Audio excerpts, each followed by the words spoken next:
नमस्कार, शाम के 7 बज रहे न्यूज हेडक्वार्टर में आपका स्वागत है। अगले 1 घंटे हम आपके सामने देश दुनिया की तमाम महत्वपूर्ण खबरें 1 मिनट के भीतर रखेंगे। मैं हूं विकास भदौरिया और नमस्कार आप सभी दर्शकों को। मेरा नाम है आशुतोष चतुर्वेदी है। आइए देखते हैं, करते हैं शुरुआत न्यूज हेडक्वार्टर की।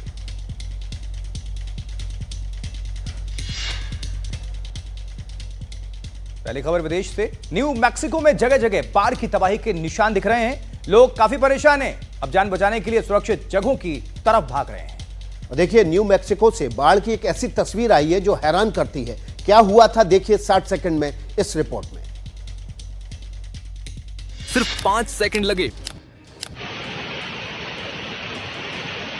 पानी की ताकत के आगे पानी हार गया। गौर कीजिए, नदी के पानी में पहले से उफान था, उसी बीच दूसरी ओर से बाढ़ का पानी आया। नदी तो जैसे गायब हो गई हो।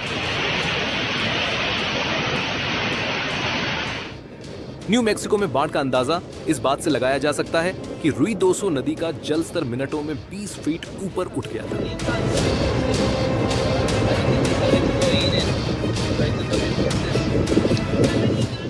उसके बाद सैलाब जब आगे बढ़ा तो सब कुछ बहा ले जाने पर आमादा दिखा।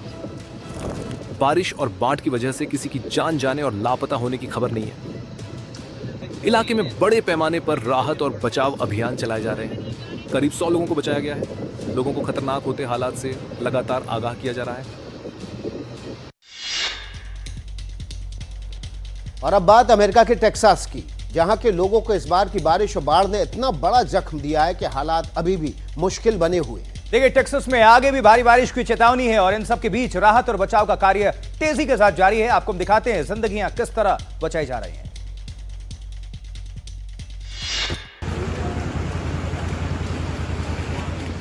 टेक्सास में नदियों का स्तर कम जरूर हुआ है, लेकिन हालात अभी भी आसान नहीं।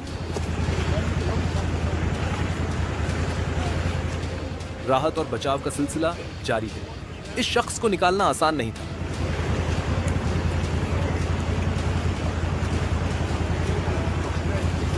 बचावकर्मी पूरी कोशिश कर रहे थे। इस शख्स को हौसला भी दे रहे थे, लेकिन यह बार बार हिम्मत खो रहा था। जान बचाना मुश्किल था। घबराया हुआ इंसान चीख रहा था, बावजूद इसके बचाव टीम ने हार नहीं मानी और इसे सुरक्षित निकाल लिया।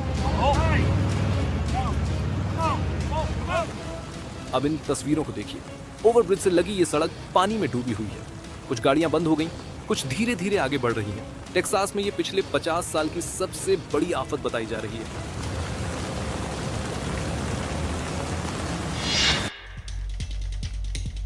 वापस आते भारत, गुजरात की खबर, क्योंकि गुजरात के आनंद और बड़ोदरा को जोड़ने वाले पुल का एक हिस्सा टूट गया, जिससे 10 लोगों की जिंदगी खत्म हो गई। पुल के टूटने से ट्रक सहित कई गाड़ियां नदी में गिर गई हैं। एक टैंकर पुल के नीचे गिरते गिरते बचा है, जिसे हटाने का काम चल रहा है। हादसे की तस्वीर बहुत हृदय विदारक है। आसमान की ऊंचाई से ली गई इस तस्वीर की गहराई में लापरवाही की गहरी जड़ें हैं, जिसके तले अब कई इंसान दफन हैं। वडोदरा में 45 साल पुराना पुल गिर गया। महिसागर नदी पर गंभीरा पुल का हिस्सा टूटा तो अपने साथ कई जिंदगी को लेकर गिरा। हादसे में 10 लोगों की जान गई, कई जख्मी हुए। पुल पर चल रहे 2 ट्रक सहित कई वाहन नदी में समा गए। बताया जा रहा है कि पुल और पानी के बीच 15 से 20 मीटर का फासला था।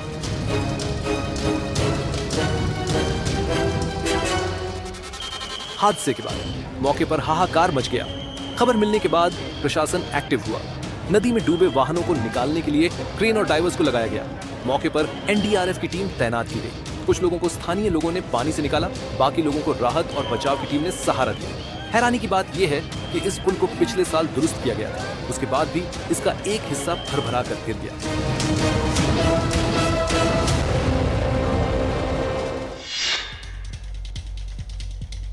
पुल हादसे में मारे गए परिजनों को केंद्र और राज्य सरकार ने मदद देने का ऐलान किया है। पीएम मोदी ने घटना पर दुख जताया है। लेकिन इस हादसे को लेकर कई सवाल खड़े हो रहे हैं। पिछले साल जब पुल को दुरुस्त किया गया तो आखिर हादसा कैसे हो गया? हादसे पर पीएम मोदी ने दुख जताया।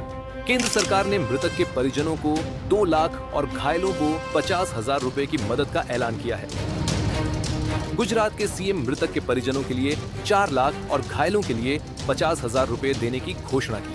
हादसे के समय पुल पर एक टैंकर फंस गया, जिसे सुरक्षित पीछे लाने की कोशिश शुरू की गई। राहत का काम तेज किया गया। एक ट्रक, एक इको और कुछ बाइक्स जब ये घटना घटित हुई है सुबह, तो वो नीचे गिरे हैं। रेस्क्यू ऑपरेशन फुल फ्लैज में वडोदरा साइड में चल रहा है। वडोदरा प्रशासन, एनडीआरएफ की टीम सब वहां पर है। गुजरात सरकार ने 212 करोड़ रुपए खर्च करके इस पुल का निर्माण कराया था, जिसकी गुणवत्ता पर सवाल उठ रहे हैं। सीएम भूपेंद्र पटेल ने हादसे को लेकर एक उच्च स्तरीय कमेटी बनाने का निर्देश दिया है और दावा किया है कि हादसे के लिए जिम्मेदार लोगों को नहीं बख्शा जाएगा।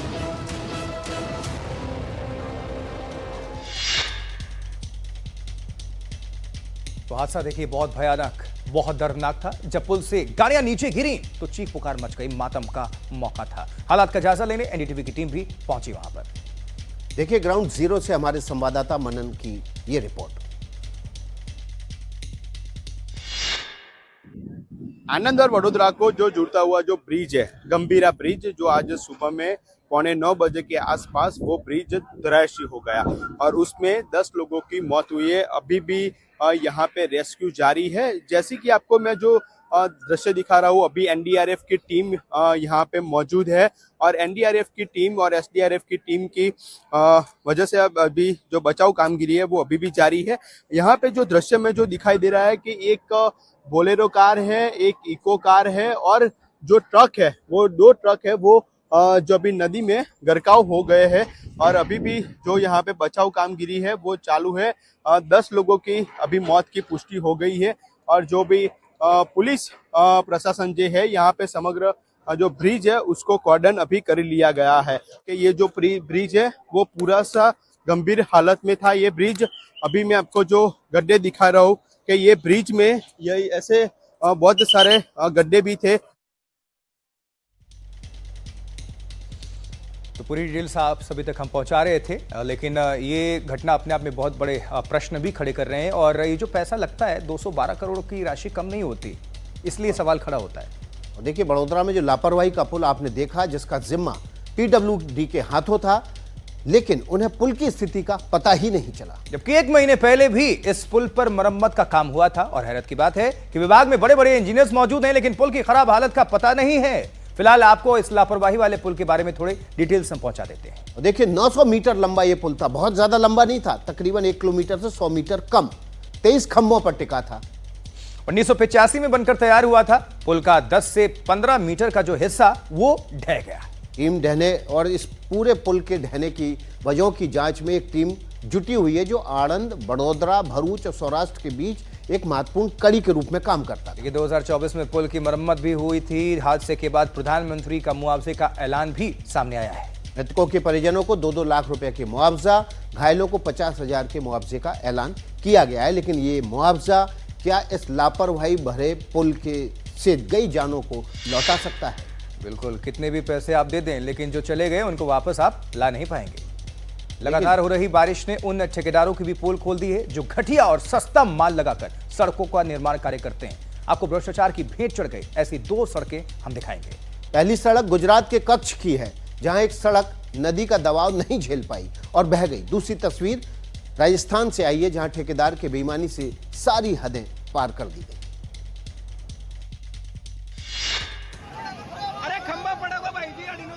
लापरवाही की पहली सड़क राजस्थान के झुंझुनू की है। लापरवाही इसलिए क्योंकि यह सड़क उद्घाटन से पहले ही पानी में समा गई। बारिश के बाद आए सैलाब का जोर इतना था कि देखते देखते सड़क उखड़ने लगी और धीरे धीरे धार में समाने लगी। पानी का प्रहार इतना तेज था कि पास में लगा बिजली का एक खंभा भी गिर गया। झुंझुनू बाघोली जहाज लिंक मार्ग पर बनी ये नई सड़क काटली नदी के तेज उफान में बह गई। भ्रष्टाचार और बेईमानी के अलकतरे से बनी एक सड़क कच्छ में भी बह गई। भारी बारिश और सैलाब ने इस सड़क पर इतना दबाव बनाया कि तिनके की तरह बिखर गई। कच्छ के नेरा टेटरा मार्ग के लखनिया गांव के पास बनी। इस सड़क के पास से ही काटली नदी बहती है, जिसकी तेज धार में ये सड़ बह गई। ये सड़क NH52 को जोड़ती थी, जो स्थानीय लोगों के लिए बहुत राहत पहुंचाने का काम करती थी।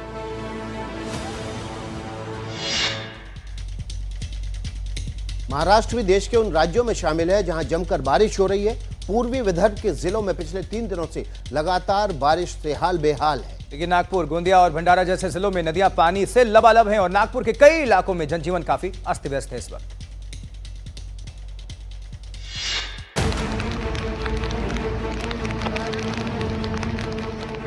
नागपुर में इस बांध का हाल देखिए। पानी की लहरें ऐसी कि जैसे समंदर बह रहा हो। बारिश लगातार हो रही है। जाहिर सी बात है कि पानी न रुका तो हालात और खराब होंगे। फिर बांध के गेट खोलने की नौबत आएगी, जिससे निचले इलाकों में रहने वाले प्रभावित होंगे। नागपुर में कई बांध हैं, सब में एक जैसे हालात हैं। पानी का स्तर बढ़ता ही जा रहा है।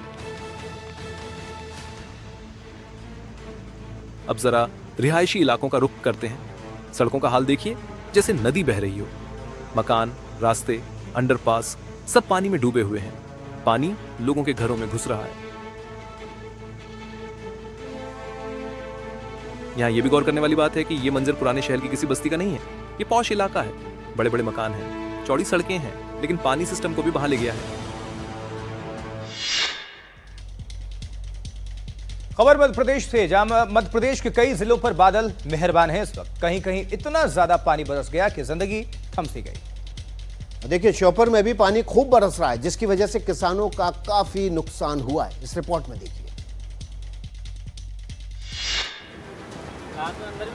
इन परेशान चेहरों को देखिए। बाढ़ का पानी इनकी जिंदगी में दाखिल हो गया है। दूर दूर तक खेत और खलिहान डूबे पड़े हैं।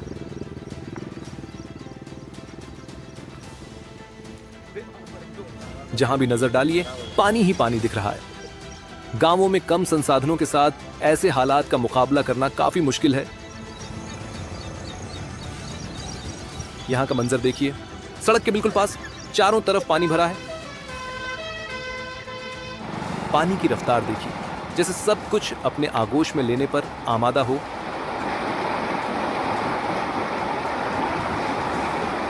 बहुत ज्यादा नुकसान हो गया। रात में पानी घुस गया।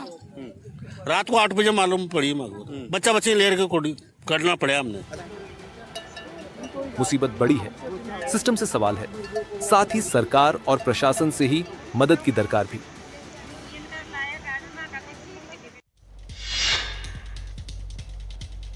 बारिश और बाढ़ सिर्फ भारत में नहीं, दुनिया के कई देश ऐसे हैं जहां हालात इसका सामना कर रहे हैं।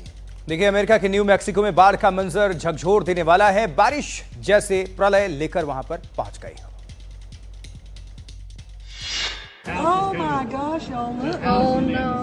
न्यू मैक्सिको का पहाड़ी शहर रुइदोसा, बाढ़ के पानी की ताकत देखिए। पूरा का पूरा मकान बहाए ले जा रहा है। आपने गाड़ियों और सामान को बहते देखा होगा, लहरों से जूझते इंसानों को देखा होगा, लेकिन समूचे घर को किसी खिलौने की तरह बहते शायद ही कभी देखा हो। अब जरा इन तस्वीरों पर नजर डालिए। मलबे को समेटे आगे बढ़ रहे पानी की रफ्तार तो देखिए। सामान या इंसान जो सामने पड़ेगा तहस नहस हो जाएगा। खूबसूरत पहाड़ियों के नीचे बने इन मकानों को देखिए। पानी ने इतना नुकसान पहुंचाया कि ये घर रहने के काबिल नहीं बचा। स्थानीय प्रशासन ने लोगों से ऊंची जगहों पर जाने की अपील की है।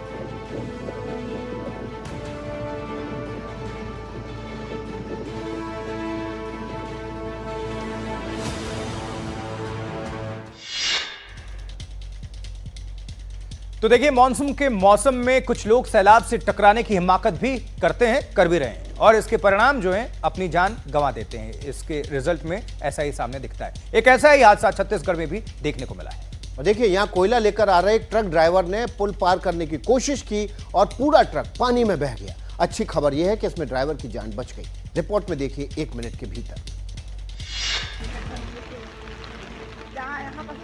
इतनी हड़बड़ी, इतनी जल्दबाजी जानलेवा नहीं होगी तो और क्या होगी। वीडियो को गौर से देखिए। एक ट्रक वाला पानी को चीरते हुए आगे आ रहा है। उसे लगा कि सड़क पर सीधे सीधे चलते रहने से सफर कट जाएगा, लेकिन ऐसा हुआ नहीं।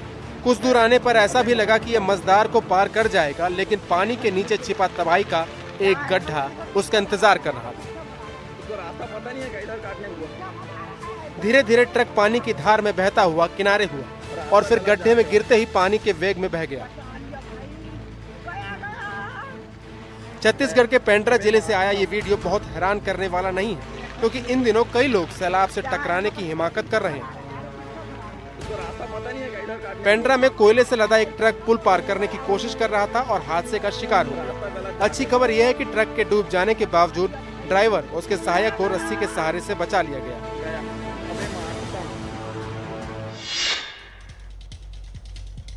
अब बात उत्तराखंड की कर लेते हैं। इस बार बारिश उत्तराखंड के लोगों के लिए तमाम चुनौतियां लेकर आई है। पानी है कि थमने का नाम नहीं ले रहा है और उसके साथ कई और मुसीबतें भी लेकर आ रहा है। जगह जगह लैंडस्लाइड की घटनाएं सामने आ रही हैं। एक बार रास्ता बंद हुआ और फिर उसे दोबारा खोलने में काफी दिक्कत होती है, समय लग जाता है। ताजा मामला पिथौरागढ़ से। पहाड़ से मलबा इस तरह गिर रहा है जैसे किसी ने विस्फोट करके उड़ा दिया हो। यह पिथौरागढ़ की मुनस्यारी तहसील है। यह इलाका चीन की सीमा से सटा हुआ है। बीते कई दिनों से भारी बारिश हो रही थी और पानी के रुकते ही पहाड़ दरकने लगा। पहले लोग लगातार बारिश से परेशान थे। पानी रुका तो अब लैंडस्लाइड ने रास्ता ही रोक लिया। दोनों तरफ से आवाजाही बंद करनी पड़ी। बीआरओ की टीम लगाई गई है। सड़क खोलने की कोशिश हो रही है, लेकिन इन बड़े बड़े पत्थरों और चट्टानों को हटाना इतना आसान भी नहीं है। आवाजाही दोबारा शुरू होने में वक्त लगेगा। बड़े बड़े शहरों और मैदानी इलाकों के लोग जरा सी बारिश में परेशान हो जाते हैं। बरसात के मौसम में उनके मुकाबले पहाड़ों पर रहने वालों की चुनौतियां बहुत बड़ी हैं।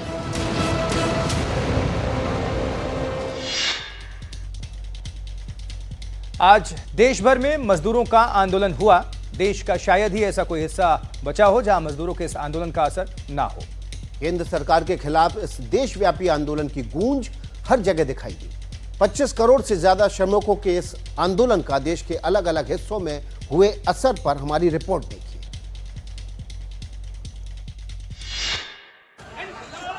लगातार कतार, हाथों में झंडा और बैनर, तो जुबां पर इनकलाब के नारे। तस्वीर उस विरोध की जिसकी गूंज देश के हर हिस्से में हो रही है। ये वीडियो पश्चिम बंगाल के जलपाईगुड़ी की है, जब सड़क पर देशव्यापी आम हड़ताल के समर्थन में मजदूरों को पूरा हुजूम उतर आया और सरकार के खिलाफ जमकर नारेबाजी की। इस हड़ताल के समर्थन में दार्जिलिंग के अलग अलग चाय बागानों के मजदूरों ने भी अपने विरोध का झंडा बुलंद किया। मजदूरों के इस देशव्यापी हड़ताल का उद्देश्य केंद्र सरकार की नीतियों के खिलाफ विरोध करना है। 10 केंद्रीय श्रमिक संगठनों और उनके सहयोगी संगठनों ने निजीकरण, लेबर कोड और श्रमिक अधिकारों के हनन के खिलाफ राष्ट्रव्यापी हड़ताल किया। यूनियनों का आरोप है कि सरकार आर्थिक और श्रम सुधारों को आगे बढ़ा रही है, जो मजदूरों के अधिकारों को कमजोर कर रही है। उन्होंने न्यूनतम वेतन 26,000 प्रति महीने की जाने की मांग की।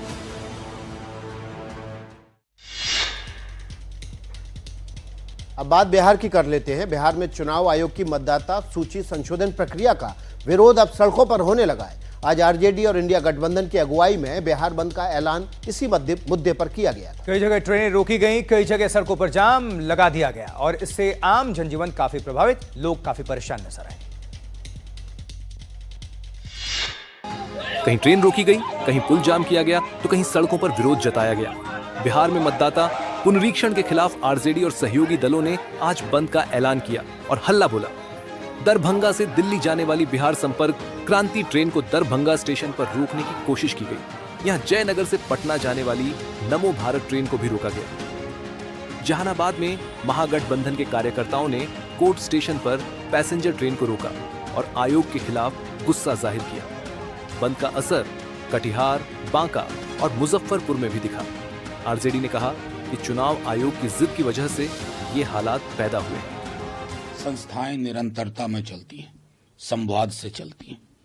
ये नहीं कि किसी के इशारे, किसी के इरादे पर आप बिना सुने निर्णय लेना शुरू करें। विपक्ष ने चुनाव आयोग के फैसले को संवैधानिक हक के खिलाफ बताया और कहा है कि ये प्रक्रिया पारदर्शी नहीं है। तो आज बिहार की राजधानी पटना में इंडिया ब्लॉक के प्रदर्शन के दौरान एक अजीबोगरीब स्थिति पैदा हुई जब एक तस्वीर सामने आई। ये तस्वीर कौन सी है? मार्च के दौरान राहुल गांधी, तेजस्वी यादव एक साथ दूसरे नेताओं के साथ ट्रक पर सवार हो गए, लेकिन पप्पू यादव और कन्हैया कुमार को ट्रक पर चढ़ने से रोक दिया गया। रिपोर्ट देखिए। आगे की ओर चलिए, आगे की ओर।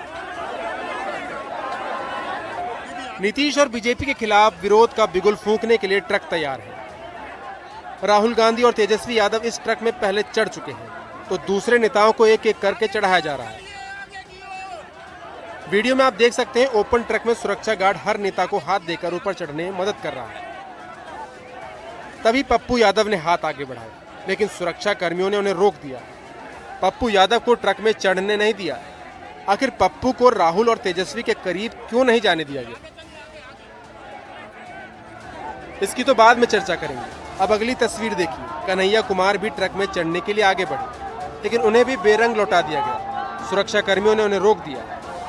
ट्रक पर नहीं चढ़ने देने से जुड़े सवाल पर पप्पू यादव ने कहा कि लिस्ट में उनका नाम नहीं था तो मंच पर नहीं गए। उन्होंने कहा उनके नेता राहुल गांधी ठीक से ट्रक पर चढ़ गए, बस यही देखने गए थे। इस तस्वीर के आने के बाद पप्पू यादव ने एनडीटीवी से बातचीत करते हुए कहा कि वो अपमान के बाद भी कांग्रेस में बने रहेंगे, राजनीति क्या ना कराए। अगली खबर का रुख कर लेते हैं। बात उत्तर प्रदेश के मुजफ्फरनगर की। यहां उस वक्त हड़कंप मच गया जब कांवड़ियों ने एक ढाबे में तोड़फोड़ मचा दी। जो सामान ढाबे के अंदर होने चाहिए थे, कांवड़ियों ने सारा सामान तोड़फोड़ कर ढाबे के बाहर फेंक दिया। आखिर ढाबे में कांवड़ियों का गुस्सा क्यों बरपा, देखिए रिपोर्ट।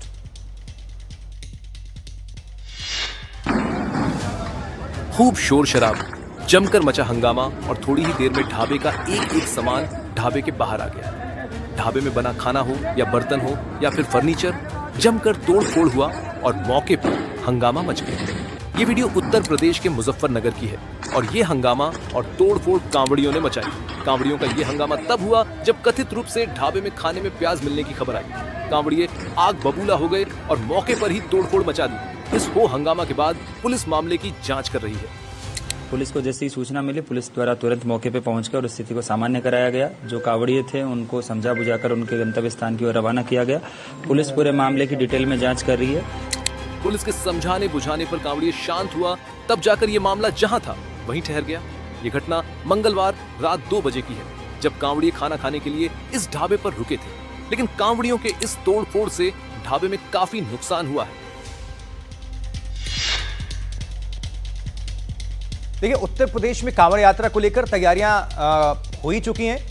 कांवड़ियों को किसी तरह की परेशानी ना हो, इसके लिए प्रशासन पुख्ता इंतजाम करने में लगा हुआ है। कांवड़ यात्रा को देखते हुए यूपी पुलिस अलर्ट मोड पर है और संवेदनशील इलाकों में पुलिस ने गश्त और सुरक्षा बढ़ा दी। 60 सेकंड में पूरी रिपोर्ट देखिए। यूपी में कांवड़ यात्रा के दौरान कोई हंगामा और बवाल ना हो, इसके लिए पुलिस चप्पे चप्पे पर निगरानी कर रही है। कांवड़ मेले की तैयारियों को लेकर मुजफ्फरनगर पुलिस ने कमर कस ली। आला अधिकारियों ने संवेदनशील माने जाने वाले कांवड़ मार्ग पर फ्लैग मार्च निकाला। इस दौरान भारी पुलिस बल तैनात रहा। मुजफ्फरनगर में कांवड़ यात्रा की सुरक्षा के लिए 2000 से अधिक पुलिस कर्मियों की तैनाती की है। साथ ही 5000 से ज्यादा सीसीटीवी कैमरे कांवड़ मार्ग पर लगाए जा रहे हैं, जिनमें 500 हाईटेक कैमरे शामिल हैं। ये कैमरे 100 मीटर की दूरी से वाहनों के नंबर प्लेट तक पड़ सकते हैं। फ्लैग मार्च जो ये हमारा जो फूट मार्च है, ये पूरा एक तो रोड को देखेंगे, रोड बन गया कि नहीं बन गया है। हमारी जो ये बात यूपी के गाजियाबाद की। आज कांवड़ियों ने जमकर यहां पर भी उत्पात मचाया। यहां एक कार की कांवड़ियों को साइड से टकराने पर बवाल मचा दिया। देखिए, इसके बाद कांवड़ियों ने जमकर उत्पात मचाया, हंगामा और बवाल करना शुरू किया। देखिए जरा पूरी खबर, पूरी तस्वीर।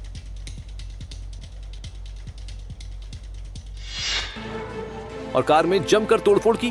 कांवड़ियों के इस बवाल का वीडियो भी सामने आया है, जिसमें कई कांवड़ियां लाठी डंडे लिए कार में तोड़फोड़ करते नजर आ रहे हैं। घटना गाजियाबाद के मोदी नगर इलाके की बताई जा रही है, जहां कांवड़ियों ने उस वक्त हंगामा और तोड़फोड़ शुरू कर दी, जब हरिद्वार से जल लेकर लौट रहे कांवड़ियों से एक कार सवार की टक्कर हो गई, जिसके बाद गुस्साए कांवड़ियों ने कांवड़ खंडित करने का आरोप लगाते हुए कार में तोड़फोड़ शुरू कर दी। इस दौरान कई कांवड़ियां लाठी डंडों से कार पर हमला करते और हंगामा मचाते दिखाई दिए।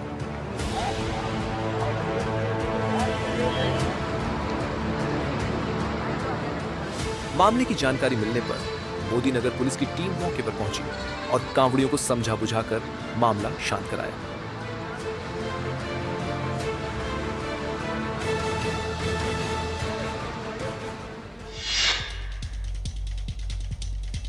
तो कांवड़ यात्रा के दौरान कांवड़ियों को शुद्ध भोजन मिले, इसके लिए पूरे प्रदेश में कांवड़ मार्गों पर खाने पीने की दुकानों पर खाद्य विभाग एक QR कोड लगा रहा है। इस QR कोड को स्कैन करके कांवड़िए खाने पीने की चीजों को लेकर सभी गाइडलाइंस देख सकते हैं। सावन का महीना 11 जुलाई से शुरू हो रहा है और सावन के महीने में निकलने वाली कांवड़ यात्रा में कांवड़ियों की सुरक्षा, उनकी सहूलियत और साथ ही शुद्ध भोजन ये सरकार की प्राथमिकता है। और यही वजह है कि पूरे उत्तर प्रदेश में जहाँ जहाँ से कांवड़िए कांवड़ लेकर के जाते हैं अलग अलग मंदिरों में जल चढ़ाने के लिए, उस रास्ते में खाने पीने की दुकानों में FSDI की तरफ से एक पोस्टर लगाया गया है और उस पोस्टर में एक QR कोड है, जिस QR कोड को अगर कोई कांवड़िया स्कैन करे तो उसको इस दुकान के बारे में जानकारी मिल जाएगी कि इस दुकान पर वो खाना खा सकता है कि नहीं। कुछ खाने पीने के लिए तो दुकानों पर जाकर के वो खाना सेफ है या नहीं, ये जांच करने के लिए इस स्टिकर को स्कैन कर सकते हैं। स्कैन करना चाहूँगा तो 2 ऑप्शन है, एंड्रॉयड और आईफोन। तो अगर मैं इसको जा कर के स्कैन करता हूँ कि इसमें क्या खुल रहा है, तो आप देखिए कि यहाँ मैंने खोला, फूड सेफ्टी ऐप खुल गया और जब इस ऐप को हम खोलेंगे तो यहाँ पे तमाम ऑप्शंस आएंगे। इस बीच एक बड़ी खबर आ रही है पंजाब से। देखिए, पंजाब पुलिस को एक बड़ी कामयाबी हासिल हुई है, जहां ISI के लिए जासूसी कर रहा है एक फौजी गिरफ्तार किया गया, पूर्व फौजी। भारत की सैन्य जानकारी ये पाकिस्तान भेज रहा था, ऐसा आरोप है और पंजाब पुलिस ने अब इसको गिरफ्तार कर लिया है। ये तस्वीर भी सामने आ गई है। ISI के लिए जासूसी कर रहा था पूर्व फौजी और ये गिरफ्तार किया गया, जहां भारत की सैन्य जानकारी लीक करने का इस पर आरोप है, पाकिस्तान को भेजने का आरोप है। इस वक्त की बड़ी खबर NDTV पर पंजाब पुलिस को एक बड़ी कामयाबी मिली है। ISI के लिए जासूसी कर रहे एक पूर्व फौजी को गिरफ्तार किया गया। वो तस्वीर देखिए, सारे पुलिस वाले ऊपर हैं और जो पूर्व फौजी है मुंह पे रुमाल बांधा हुआ, इसको नीचे बिठाया गया। ये तस्वीर सामने आ रही है, तो पंजाब पुलिस को एक कामयाबी।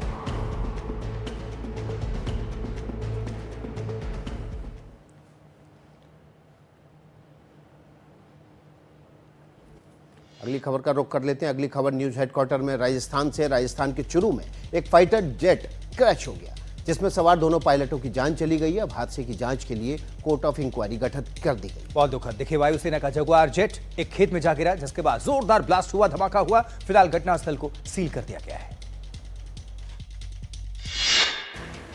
हादसा दोपहर 1:25 पर हुआ,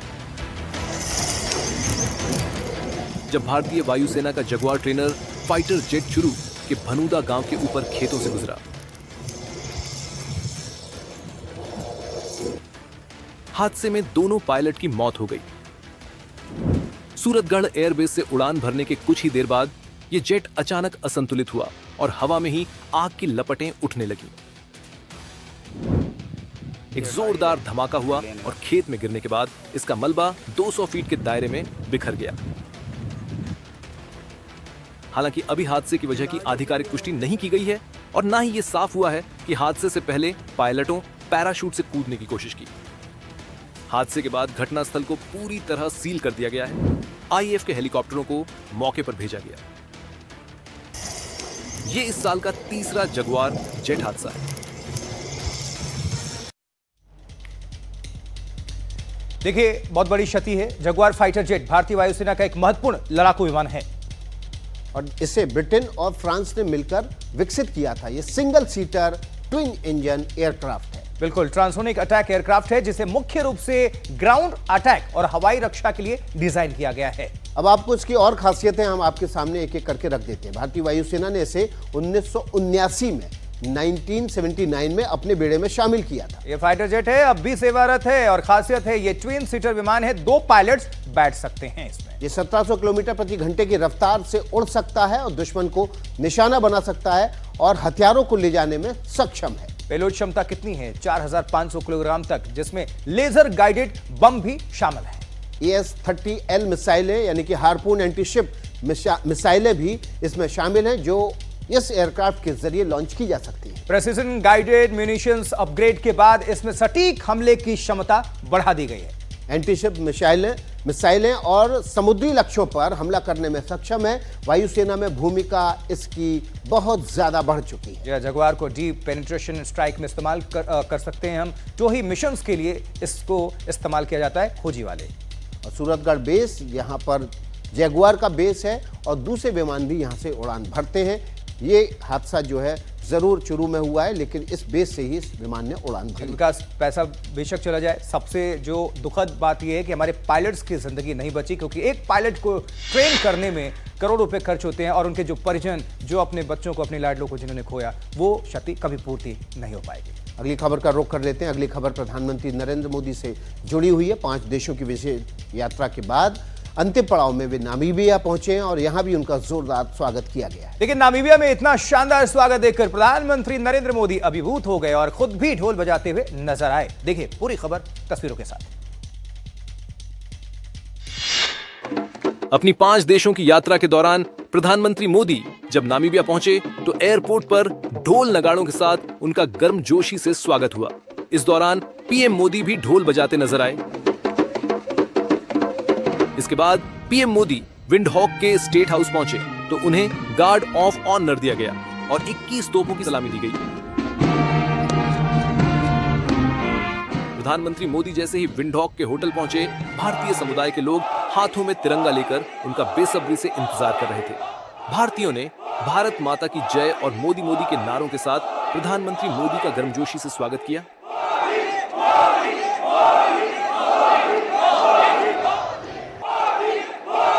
शानदार स्वागत से अभिभूत पीएम मोदी ने भारतीय समुदाय के लोगों से मुलाकात की और उन्हें ऑटोग्राफ दिए। वहीं भारतीय समुदाय के लोगों ने मोदी को उनकी पेंटिंग भेंट की।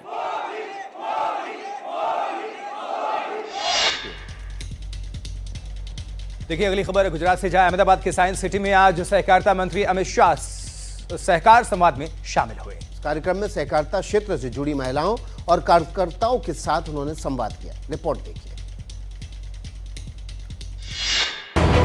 सहकारिता के ढांचे को मजबूत और सशक्त बनाने के लिए मोदी सरकार सहकार से समृद्धि का संकल्प लेकर आगे बढ़ रही है। आज सहकारिता मंत्री अमित शाह अहमदाबाद में हुए सहकार संवाद में शामिल हुए, जिसमें गुजरात, मध्य प्रदेश और राजस्थान की उन महिलाओं के साथ चर्चा की गई जो सहकारिता में क्षेत्र में शानदार योगदान दे रही हैं। अमित शाह ने इस मौके पर महिलाओं की समस्याएं सुनी और सहकारी मॉडल के फायदे पर चर्चा की। हमने प्राकृतिक खेती को बहुत बढ़ावा दिया है। अब 8-10 साल में इसके टेस्टिंग की व्यवस्था हो जाएगी, मंडियां बन जाएगी, खरीदने की व्यवस्था हो जाएगी, एक्सपोर्ट की भी व्यवस्था हो जाएगी और अमूल के तर्ज पर जो आपका गेहूं है वो एक्सपोर्ट कर जो मुनाफा आएगा, इसका मुनाफा सीधा आपके अकाउंट में पर किलो के हिसाब से वापिस। सहकारिता मंत्री अमित शाह ने सहकारिता मंत्रालय के 5P को गिनाया, जिसमें पीपल, PSCS, प्लेटफॉर्म, पॉलिसी और प्रॉस्पेरिटी के नजरिए पर जोर दिया गया।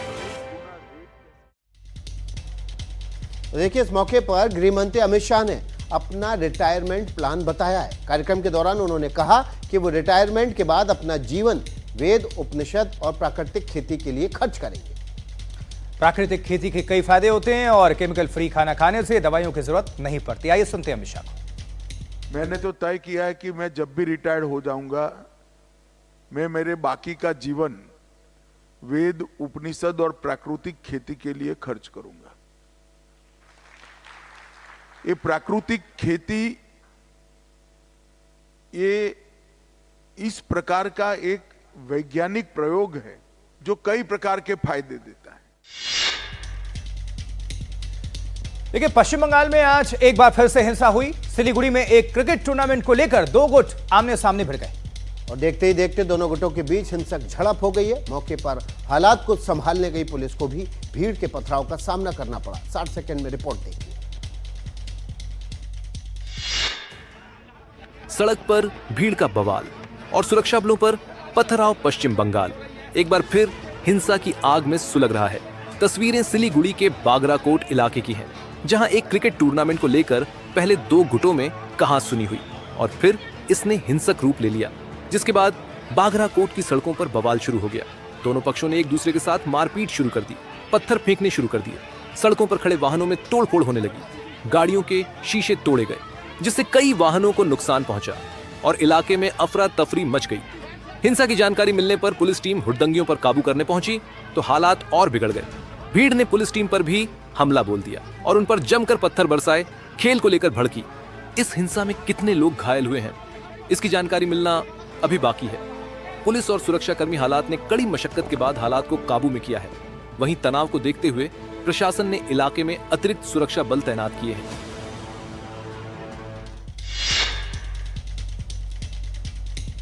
और अगली खबर आपके लिए बेहद महत्वपूर्ण है। देश के अलग अलग हिस्सों से अवैध बांग्लादेशी नागरिकों की धरपकड़ लगातार जारी है। कई राज्यों में पुलिस बांग्लादेशी घुसपैठियों को ढूंढ कर डिपोर्ट कर रही है और करनी भी चाहिए। अवैध बांग्लादेशी नागरिकों के खिलाफ राजधानी दिल्ली में भी ऐसा ही एक्शन चलाया जा रहा है, जहां आज 5 बांग्लादेशी नागरिकों को गिरफ्तार किया गया है। पूरी खबर देखिए जल्दी से।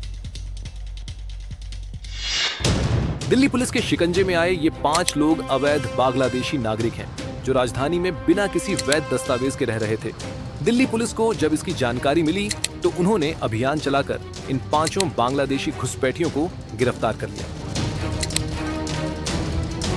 दिल्ली पुलिस को जानकारी मिली थी कि कैंट इलाके में कई विदेशी नागरिक बिना वैध दस्तावेजों के रह रहे हैं, जिसके बाद पुलिस ने एक्शन लेते हुए तलाशी अभियान शुरू किया और वहां रह रहे लोगों के दस्तावेजों की जांच शुरू की गई। जांच के दौरान 4 लोग दस्तावेज नहीं दिखा सके, जिन्हें पुलिस ने गिरफ्तार कर लिया।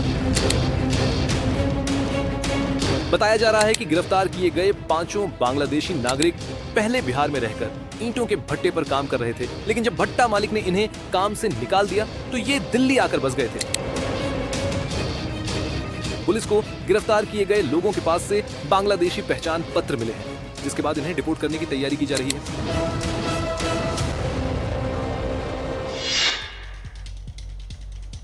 हमारी अपील है आपसे कि अगर आपको अवैध बांग्लादेशी की खबर है तो आप स्थानीय पुलिस को इसकी सूचना जरूर दीजिए, पुलिस इस पर एक्शन लेगी। अब बात करते हैं बिहार की। इस वक्त बिहार में 2 मौसम है, एक तो चुनावी और दूसरा आसमानी आफत का मौसम। चुनाव को लेकर वोटर रिवीजन का काम भी चल रहा है। गांव-गांव बीएलओ जा रहे हैं, लेकिन अपनी जान को जोखिम में डालकर काम को अंजाम दे रहे हैं। ऐसी एक रिपोर्ट देखिए।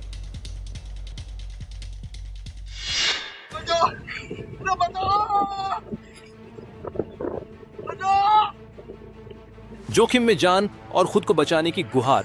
टोटोचोज कोसी नदी के उफान के बीच 4 लोग, गले तक नदी का पानी, लेकिन नदी पार करने की मजबूरी। नदी पार करते ये सभी लोग बूथ लेवल के अधिकारी हैं। आसमानी आफत के बीच बिहार में बाढ़ से आफत है तो चुनाव की भी तैयारी है, लेकिन जान को जोखिम में डालकर। ये वीडियो बिहार के सुपौल का है, जब बूथ पर रजिस्ट्रेशन के लिए चुनाव आयोग के अधिकारी पहुंच रहे हैं। एक दूसरा वीडियो भी सामने आया है, जब एक बीएलओ छाती तक पानी में डूबे हुए हैं और मतदान केंद्र तक पहुंचने की कोशिश कर रहे हैं। बिहार में चुनाव मौसम है और इन तस्वीरों ने प्रशासनिक तैयारियों की पोल खोल कर रख दी है। कुछ दिन पहले भी कुछ ऐसी तस्वीर आई थी, जब एक शिक्षक ने बीएलओ का काम करने से साफ इनकार कर दिया था और स्कूल की छत पर जा बैठा था।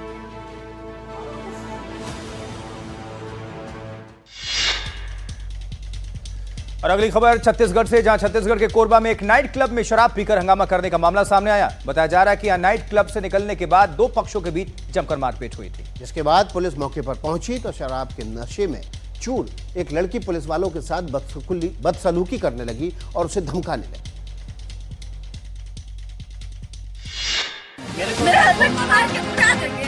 और इस पूरी घटना का वीडियो भी सामने आया है, जो सोशल मीडिया पर वायरल हो रहा है। वीडियो में शराब के नशे में एक लड़की पुलिसकर्मी से जोर जोर से चिल्लाकर बात करती दिखाई दे रही है।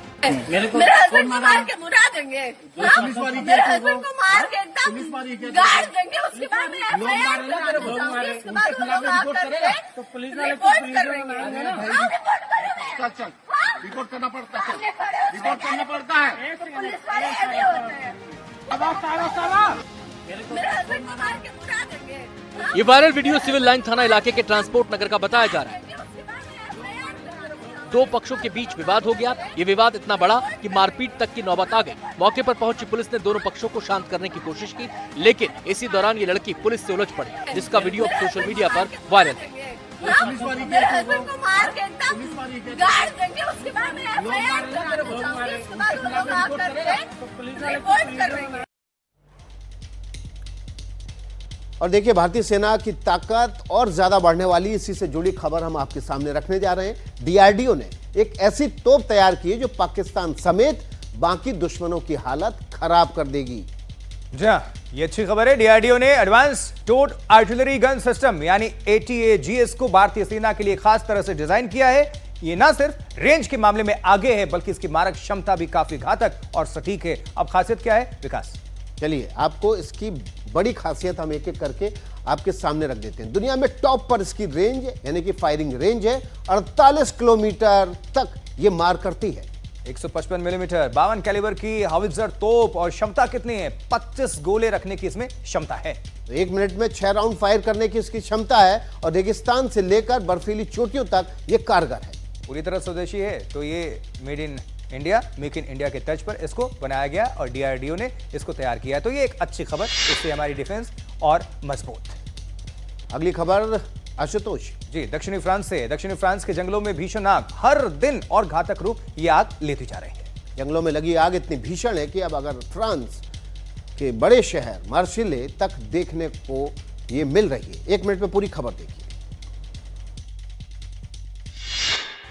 चारों तरफ अंधेरा और आसमान में काले धुएं का गुब्बार, जमीन पर आग का गोला और आसमान में धुआं की धुआं। वीडियो इतना भयावह है कि देखकर कोई भी खौफ खा जाए। भीषण आग का ये वीडियो दक्षिणा फ्रांस के जंगलों का है, जहां लगातार आग धधक रही है। आग इतनी भीषण है कि उसने आसमान से निकलते सूरज को भी ढक दिया है और आसपास के रिहायशी इलाकों में खौफ का मंजर है।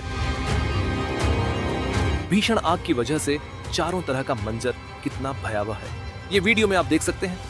दक्षिणी फ्रांस में करीब 5000 एकड़ का इलाका भीषण आग में बुरी तरह से खाक हो चुका है। जंगलों में लगी ये आग तेज हवाओं की वजह से और तेजी से फैल रही है, जिस पर काबू पाना करीब करीब नामुमकिन सा नजर आ रहा है। हालांकि आग पर काबू पाने के लिए काफी संख्या में फायर ब्रिगेड की टीम कोशिश कर रही है। आग पर काबू पाने के लिए 700 से ज्यादा फायर फाइटर्स तैनात किए गए हैं।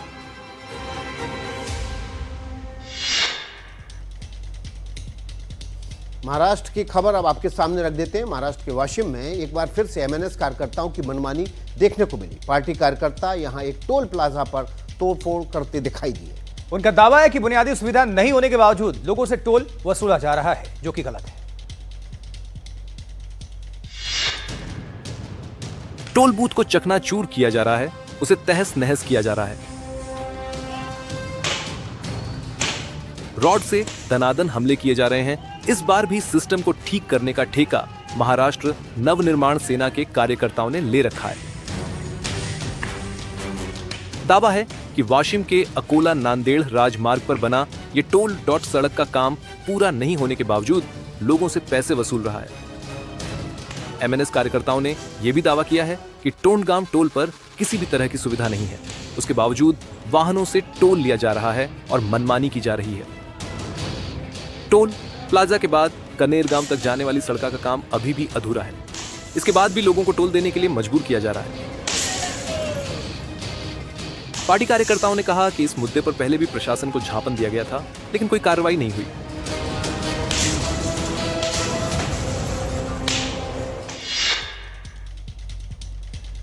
देखिए, महाराष्ट्र के बुल्ढाना से शिवसेना शिंदे गुट के विधायक की सरेआम गुंडाई की एक तस्वीर सामने आई और विधायक एक कैंटीन में कर्मचारी को पीटते दिखाई दिए। वो दावा कर रहे हैं कि कैंटीन की दाल खराब थी, इसलिए कर्मचारी को सजा दी गई। वैसे तो सड़क पर दबंगई करने के लिए MNS बदनाम है, लेकिन इस तरह के कारनामे शिवसेना शिंदे गुट के नेता भी कर सकते हैं। ये शिवसेना शिंदे गुट के विधायक संजय गायकवाड़ हैं। नेताजी आकाशवाणी MLA हॉस्टल की कैंटीन में खाना खाने गए और खराब खाने की शिकायत करते हुए कैंटीन कर्मचारी पर टूट पड़े। कर्मचारी पर जमकर घूंसे बरसाए गए विधायक का दावा है कि कैंटीन की दाल खराब थी और उसमें से बदबू आ रही थी। बस इतने में विधायक आग बूला हो गए और अपने विधायक होने का असर दिखा दिया। बुल्ढाना से शिंदे गुट के विधायक की बेशर्मी देखिए। वो कह रहे हैं वो अपनी हरकत पर शर्मिंदा नहीं है। मुझे कोई मलाल नहीं है, मुझे कोई ये विषय में ऐसा महसूस नहीं होता है कि मैंने कोई गलत किया है। कंप्लेन कर सकते हैं आप। मैंने कंप्लेंट किया, 4 बार किया, इसलिए मेरी जान मतलब मेरी सटक गई। खास बात यह है कि इस हरकत को विधायक ने शिवसेना स्टाइल बताया। संजय गायकवाड़ वही विधायक हैं जिन्होंने राहुल गांधी की जीभ काटने पर 11 लाख का इनाम देने का ऐलान किया था। अब बात शराब तस्करी से जुड़ी हुई। शराब के तस्कर बचने के तरीके खोजते हैं और पुलिस ने उन्हें पकड़ने के लिए तरह तरह के जाल बिछाती रहती है। देखिए, बिहार के वैशाली जिले में शराब तस्कर ऐसे ही एक जाल में फंस गया। देखिए फिर क्या हुआ। इंजन में शराब, दरवाजे में शराब और तो और बम्पर और डिक्की में भी शराब। इसे कार नहीं, शराब का गोदाम कह सकते हैं। बिहार में शराब तस्करी के आपने कई तरीके देखे होंगे, लेकिन इसे देखकर आपके होश उड़ जाएंगे। 6 महीने पुरानी इस कार को तस्करी के लिए खास तरीके के लिए डिजाइन किया गया था। पुलिस रास्ते में न रोके इसके लिए कार में महिलाओं को भी बैठाया जाता था। कार से करीब 100 लीटर शराब बरामद हुई है। पुलिस को कार से शराब की सूचना मिली थी, लेकिन शायद तस्करों को भी खबर मिल चुकी थी कि खाकी उनके पीछे है। आरोपी कार को एक गैरेज में छोड़कर चलते बने। पुलिस अब सीसीटीवी के जरिए तस्करों की तलाश में जुटी है।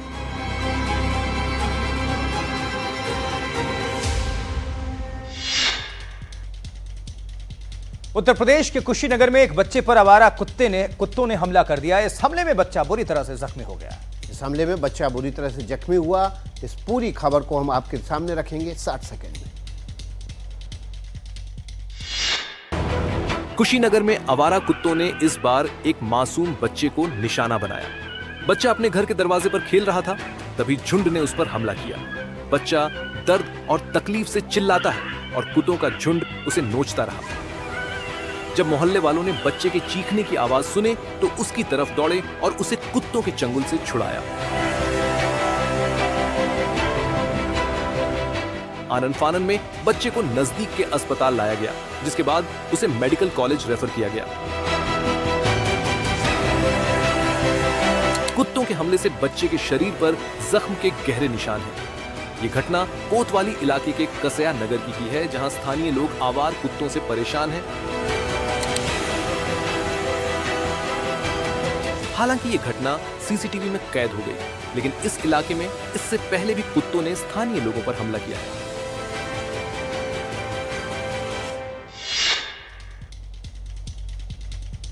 और अब बात करते हैं चलते चलते मानसून की। भारत के पड़ोसी देशों में भी जमकर बारिश हो रही है और उन पर यहाँ की नदियां भी उफान पर हैं। पाकिस्तान, चीन, नेपाल, यहाँ पर बारिश है और बाढ़ का कहर भी।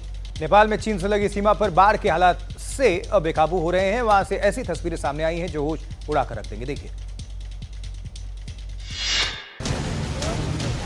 ये तस्वीरें बता रही हैं कि नेपाल में बाढ़ के हालात किस कदर बेकाबू हो रहे हैं।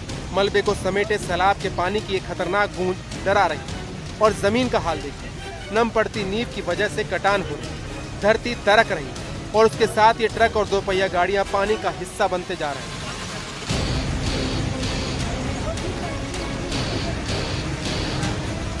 नेपाल चीन सीमा पर बाढ़ की जद में आने से एक शख्स की जान गई। रासूवागड़ी में पानी दोनों देशों के सीमा पर बने फ्रेंडशिप ब्रिज को भी बहा ले गया। कई मकानों को भी भारी नुकसान पहुंचा। 18 लोग लापता हैं, इनमें 12 नेपाल के रहने वाले हैं।